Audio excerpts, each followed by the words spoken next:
Namaste and welcome to Pramanik Astrology channel. I'm your host Prasad Mahazani. Help you raise your vibrations and become your true self with the help of Vedic astrology.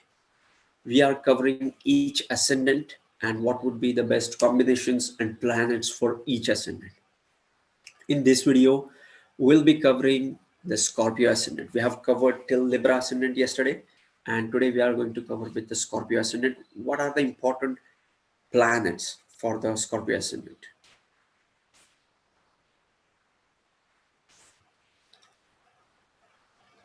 Okay, so the first important are the Kendra houses. Kendra houses are, the first house is ruled by Mars. Fourth house is ruled by Saturn. And the seventh house is ruled by Venus. And the 10th house is ruled by Sun.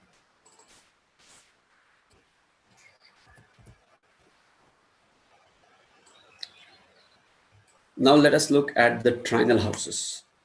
First house is angular lord as well as the trine lord. So the first trine lord is Mars again. This is angle plus trine. Okay, the next trinal house is the fifth house, which is ruled by Jupiter.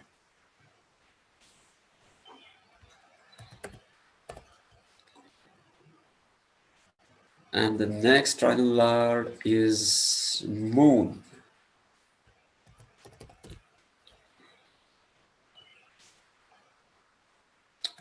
Okay, so these are the important planets, important houses, and the trinal houses and the Kendra houses. Now let us look at the different conjunctions. So trinal lord is Mars, Jupiter, Moon, and Mars again. Okay, so any combination of these four planets, the Kendra house lords, with the trinal house lord, with the conjunction aspects, association, exchange, any kind of association is, going to bring in great potential for that chart. Okay, there are different yogas as well, but these combinations are considered to be the best combinations for any ascendant. Okay, so before that, see, the most important and the strongest trine for the Scorpio ascendant is Moon. Why Moon? It is ruling the 9th house and it is not ruling any other house. Okay, so 9th house is the strongest trinal house. Okay, so any association of Moon or aspect of Moon will, with any of the angular houses, will bring in good result for Scorpio ascendant. Next is the most powerful Kendra house. 10th house is the most powerful Kendra house and it is ruled by Sun. Okay, so any association of conjunction of planet involved with Sun and Moon will be good for Scorpio ascendant. Okay, now let us look at, suppose we have Sun Moon conjunction here. So what's happening here? So it is the ruler of the 10th house, highest Kendra house, the strongest Kendra house, conjunct the strongest trinal house into the 11th house of the Lavastha, or it can be in any house. Once it changes the house, it will change the dignity, right? Suppose if we have this Sun Moon conjunction in the 6th house, it gets exalted, or it's into the 9th house, even better. Then there is an exchange, or in the 10th house, there is again an exchange, of 9th and 10th lord. So for Scorpio ascendant, Sun Moon conjunction or Sun Mars conjunction, Moon Mars conjunction are one of the best conjunctions, or any association of the Venus with the Moon or Venus with the Sun will be the great combination for Scorpio ascendant. Okay, when we are judging the Kendra houses or the trine house, the important thing is to look for which other house that planet is ruling. Okay, for Saturn, it is ruling the third house. Mars is ruling the sixth house. Venus is ruling the 12th house. And Sun and Moon are not ruling any other houses. So Sun and Moon are clear benefits for these houses, for these ascendants. Ruling the trine and Kendra and not ruling any other houses. So no confusion there. Okay. But again, you have to look for the strength of the Moon. Okay. If you have Sun, Moon opposite to each other, so it will be a great combination of, you know, ninth lord connected with the 10th lord, and that too with its total strength. So that would be an important conjunction as well. Then another, you can have Sun Mars conjunction, you can have Mars and Venus conjunction, the conjunction of the first lord with the seventh lord, right? And remember, the first house is angle as well as trine. So if you have Mars and Venus conjunction here, I'm taking it here because I have some space to write it. Okay, so if you have a conjunction of Mars Venus here, so what's happening here? You have first lord going into the 11th house, conjunct the 7th lord into the Labasthan, right? Then you will look for aspects and then conjunctions and aspects on the 11th house and aspects of Mars from the 11th house and all those things. But the involvement of Mars, which is the Kendra as well as the trine lord, will be beneficial. This is a unique combination. Mars and Venus, male-female dynamics, 1-7 houses, self and others. This conjunct becomes powerful as well. Okay. But it is not only the first and seventh conjunction, it is also the 6th and 12th conjunction. If you look at this, it is also ruling the 6th house and the 12th house. So it is not a clean conjunction like Sun Moon. It has to be examined even further for the 6th lord and 12th lord conjunct with the Venus.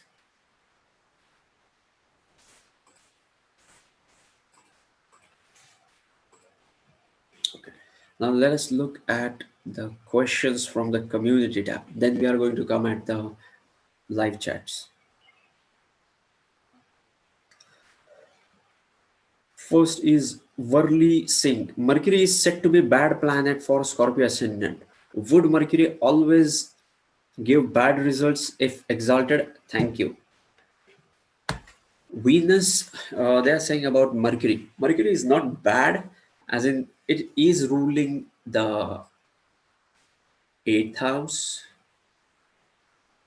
See, Mercury is ruling the 8th house here and the 11th house here. Okay, and whenever we have 8th lord involved in any of the conjunctions, it gives the result as per the association. If we have Mercury and suppose we have Mercury exalted here, but with Sun or with Moon, okay, so it will, I won't say remove the blemish, but it will to some extent reduce its malefic nature for this lagna. Okay, but yes, as you said, it is ruling the 8th house. Why 8th house is considered as inauspicious? Because it is 12th to the 9th house. See, this is the 9th house and this is 12th to the 9th. 8th house is 12th to 9th, And ninth house is the most powerful trinal house. Okay, and that's why the involvement of eighth lord has to be examined with the association. The lord of the second house, lord of the eighth house, and lord of the 12th house. You have to look for the conjunctions, aspects, and association of other trine and Kendra lord with these planets. Okay, I hope this has helped you.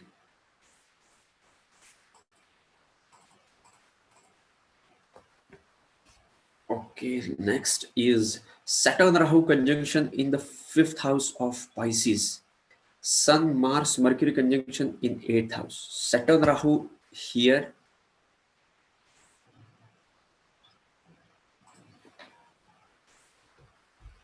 Saturn plus Rahu here. And Sun, Mars, Mercury conjunction here. Sun, Mars, Mercury conjunction here.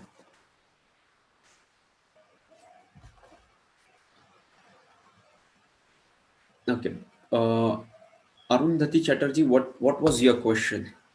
When you have these combinations, more than anything else, I would focus on the fifth house Rahu. See, Sun is also involved into it. The 10th Lord going into the 8th house, conjunct the Lagna Lord and the 11th Lord.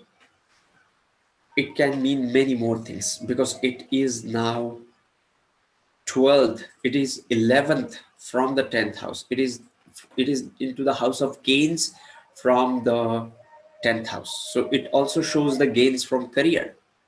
Okay, when the 10th lord goes into the 8th house, it also shows some ups and downs in careers as well, or some kind of change in timings as well,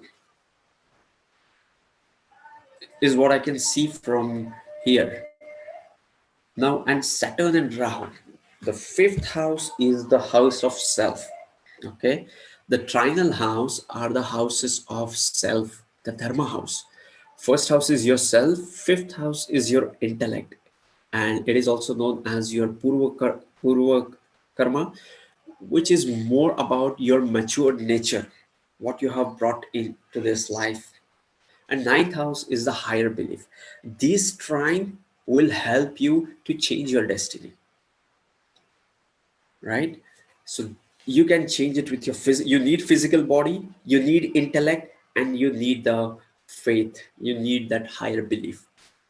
But so when you have Saturn into the fifth house or Rahu into the fifth house, you will often hear that Rahu works like Saturn and Ketu works like Mars.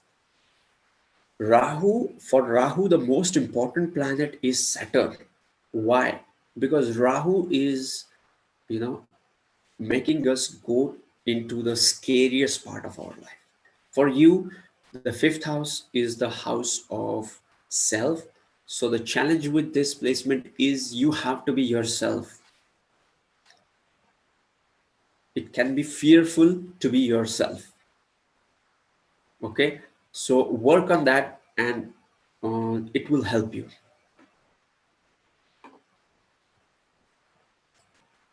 Next is,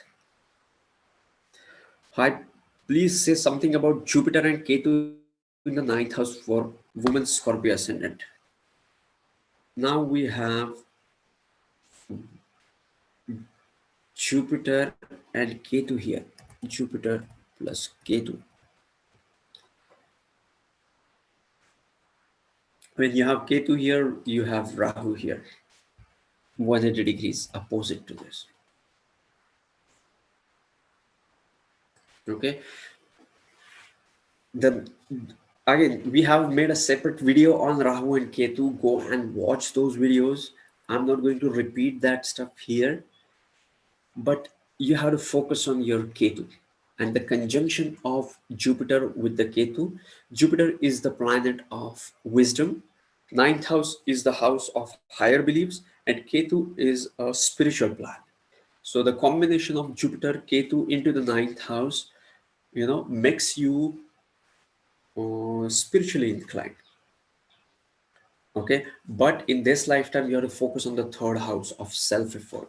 Now you believe in something, you know something, you have the conviction. Now it's time to focus on the self effort. Okay, so that will help you.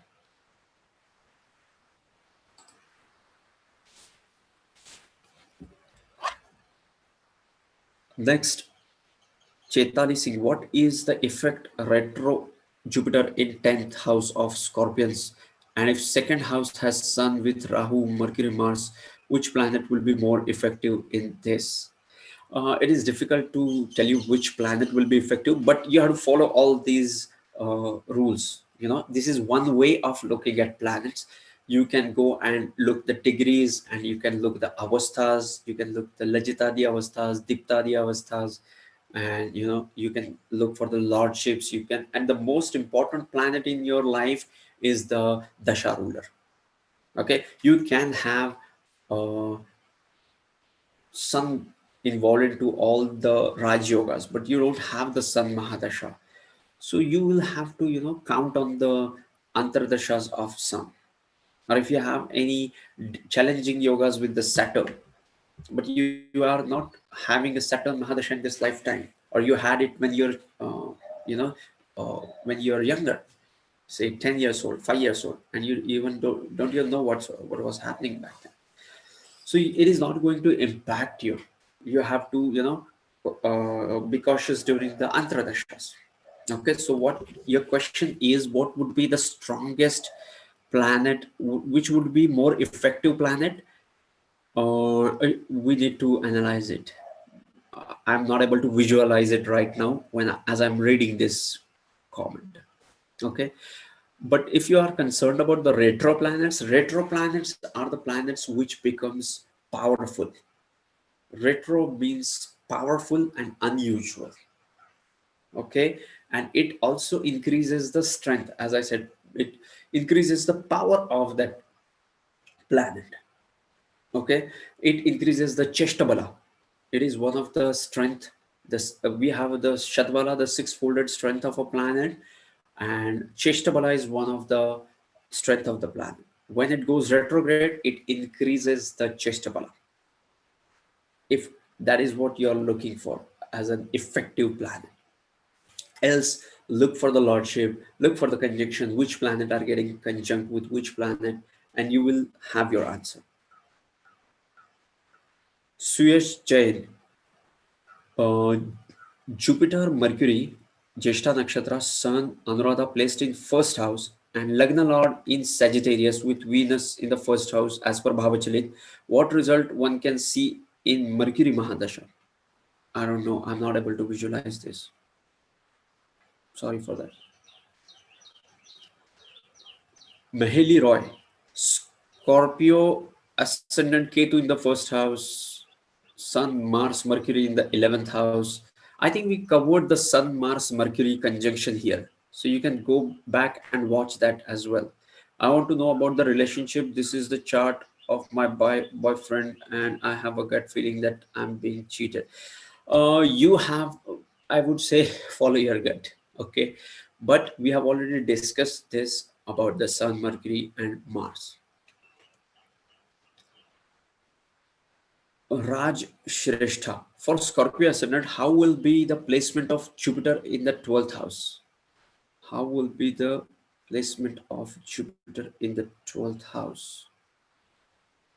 Provided that it is not aspected by any other planet. Okay, we have Jupiter here, and it is not aspected by any of the planet.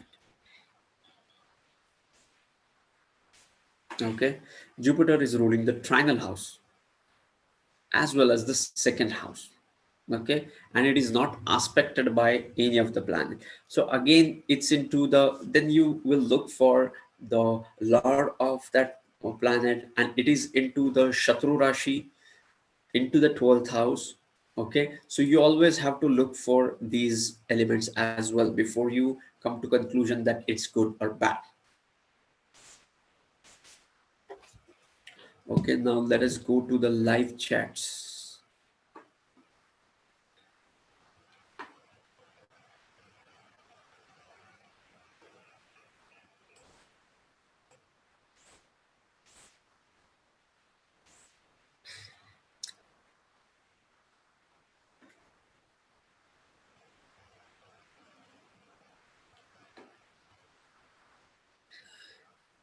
Okay. So yes, this was Scorpio Ascendant as much as I could hold, grasp, and share with you guys.